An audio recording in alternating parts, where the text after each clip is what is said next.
कैसे सोचा था? आईएएस कुछ होता है ये भी कैसे पता था? गांव में तो पता नहीं था।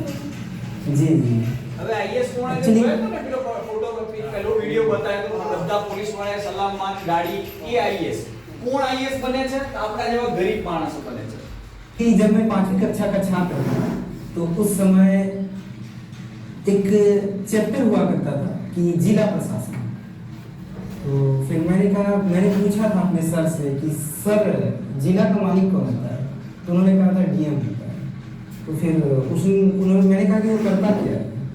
तो उन्होंने कहा कि वो सड़क देता है, बिजली देता है, जो जिनके जो भूखे हैं उनको रोटी देता है, पानी देता है, ये सारी सुविधाएं उपलब्ध कराता है। तो उस दिन से हमारे मन में इच्छा हुई थी उस समय कि जो मुझे भी आईएएस ही बनना है। गांव से इससे पहले कोई मुझे लगता है कि कितने पढ़े लिखे लोग निकले होंगे आपके गांव से? बहुत कम जो पढ़ने के लिए बाहर गए होंगे। मेरे बोकारो जिले की ये पहली घटना है कि किसी गांव के लड़के ने मतलब की सफलता पिछले 60 साल के इतिहास में पहली सफलता केवल प्योर गांव से।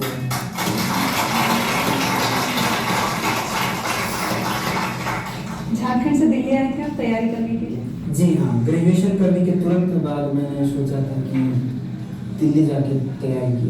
दिल्ली में आके बहुत अच्छे मित्र मिले और जिनके साथ मिलके हमने तैयारी की, अच्छी रणनीति बनाई और सबका सहयोग लिया।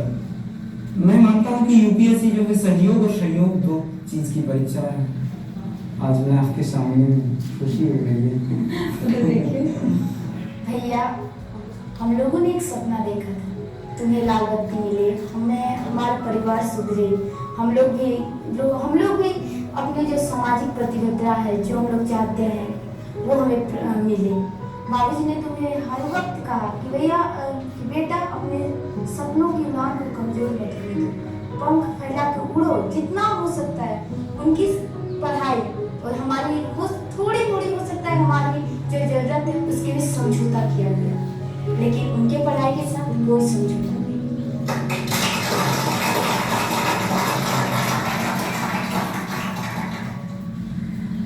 संघर्ष हमारे जीवन में बहुत ज्यादा है, लेकिन हमारी पढ़ाई को लेके हमारे बाबूजी ने कभी भी આપણે અહીંયા તમામ સંઘર્ષ વગરનું જીવન છે પણ એ સંઘર્ષને આપણે કેવી રીતના જોઈએ છે, એ સંઘર્ષ સાથે કેવી રીતના કામ કરીએ છીએ, સંઘર્ષથી ભાગી જઈએ છીએ કે સંઘર્ષ સાથે આપણે લડીએ છીએ, ત્યાં આપણે સફળ યા નિષ્ફળ બનીએ છીએ। હવે આંખોમાં આંસુ આવી જાય એવા પ્રસંગ છે એ જે કેસ છે। मतलब है कि कोई समझौता नहीं किया, उसके लिए उन्हें जो भी करना पड़ा। एक समय ऐसा था कि रहने के लिए घर नहीं था, तो फिर स्थिति ऐसी आई कि कैसे रहा जाए, मतलब कैसे किया जाए। तो माँ लोग चली गई मामा घर, माँ और दोनों छोटी बहन। हम नहीं गए क्योंकि हमारी पढ़ाई थी, 5वीं कक्षा का मैं विद्यार्थी था उस समय। तो मुझे आज भी याद है कि एक आदमी केवल सहयोग के लिए दिया गया था और बाकी ईंट मैं पकड़ाता था, बाबूजी खुद करने देते थे और फिर मिट्टी का गारा से बनाया गया था, खुद ये सब किए थे। तो ये सब जिंदगी के अनुभव है, मैं इसे कभी भी संघर्ष मानता हूँ इसको, दुख नहीं है ये, संघर्ष है। दुख और संघर्ष में अंतर ये होता है कि दुख होता है कि जिसकी क्षतिपूर्ति नहीं हो सके, किसी माँ के लिए उसके बेटे से अलग हो जाना या असामयिक मृत्यु, ये सब दुख है। लेकिन ये तो जीवन के अनिवार्य अंग है, इसको संघर्ष कहते हैं और संघर्ष हर एक એ હજી વધારે દર્દનાક છે। મેં તમને કહી દીધું છે અને એમના મોઢે સાંભળ્યું તો શું લાગે છે આઈએએસ બનવું એટલે બહુ મોટી ઘટના છે અને કેવા લોકો બની શકે તો આપણા જેવા। તમારા પાસે ઘણાને ખબર નહીં હોય પણ ગયા વર્ષે 1.5 વર્ષ પહેલા મારી જોડે એક ચાન્સ હતો કે હું હિંમતનગરની શાળામાં પ્રિન્સિપાલ બન્યો, બહુ મોટી શાળામાં, અને હું નહીં ગયો। ઘણા બધા છોકરાઓનું પણ કહેવું હતું કે નહીં જાઓ, સ્ટાફનું પણ એવું કહેવું હતું કે તમે નહીં જાઓ, અને આપણા જે સાહેબ છે એમનું પણ એવું કહેવું હતું કે તમે નહીં જાઓ। એ લોકોએ ઘણો પ્રયત્ન કર્યો કે તમે મારા ત્યાં આવી જાઓ, મારી શાળામાં પ્રિન્સિપાલ।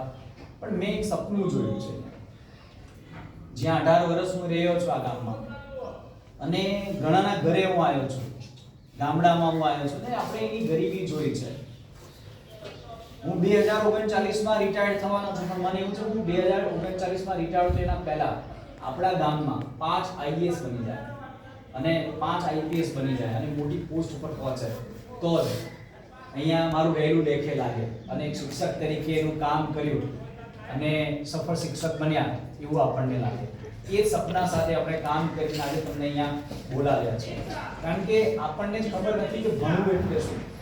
શાળામાં એટલે નહીં જવાનું હોય કે એક વર્ગમાંથી બીજા વર્ગમાં જવા માટે 8મામાંથી 9માં આવી ગયા, 9માં 10માં 10માંથી પરોથી ફરવા જવાનું, એનું નામ ભણતર નથી. આ બેન્ચીસ એવી છે ને જ્યાં બેસીને માણસ કંઈક બને અને પોતાના પરિવારને આખું બદલી નાખે. જે ઘરમાં સાયકલ ન હોય એ ઘરમાં ગાડીઓ આવતી થઈ જાય. જેને કોઈ પૂછતું નહીં હોય એને લોકો પૂછતા થઈ જાય. તો એક વસ્તુ એવી છે જે કરી શકે છે શિક્ષણ છે. અને ભણવું જ છે તો આપણે એવું ભણીએ, ઊંચી ઉડાન રાખીએ કે આઈએએસ બનવા માટે ભણીએ, આઈપીએસ બનવા માટે ભણીએ, ખાલી પાસ થવા માટે નહીં. એવું એક સપનું આપણે સાથે મળીને કરીશું તો એ સાકાર થશે. અને તમને પણ એવી ઈચ્છા છે કે મારું જે છોકરું છે ભવિષ્યમાં કંઈક બને, અને અમારી પણ ઈચ્છા છે कि अपनी गांव में अपनी तुम ट्यूशन मत पढ़ाना और तुम अपनी पूरी पढ़ाई जो है अपने पढ़ाई पर ध्यान दो. धूप में मत चलना क्योंकि धूप में चलोगे तो थक जाओगे और पढ़ाई पर इसका बुरा प्रभाव पड़ेगा. अरे तुम्हारे लिए तो हम अपनी किडनी तक बेच देंगे. આ ભણતર એના માટે ભણવાનું. આપણે તમે ડેડિકેશન આપો, અમે પણ તૈયાર છીએ. છોકરાનું મન તો પૂરું, એને થોડી ખબર છે હું શું કરું છું. એને ખબર હોય આપણે પણ 9મા ધોરણમાં હતા, આપણને થોડી ખબર હતી. પણ તમે પણ થોડી વાતો કરો, અમે પણ વાતો કરીએ કે જો આપણા પરિવારને કંઈ બદલી શકશે તો આપણું ભણતર બદલી શકે. તારું સૌથી વધારે ધ્યાન ભણતરમાં આવશે. આપણે અહીંયા મેં જોયું સામાન્ય વાત માટે પણ ઘરે રહે છે. બાલ કપાવવાની રજા, બાલ કપાવવાની કોઈ દિવસ રજા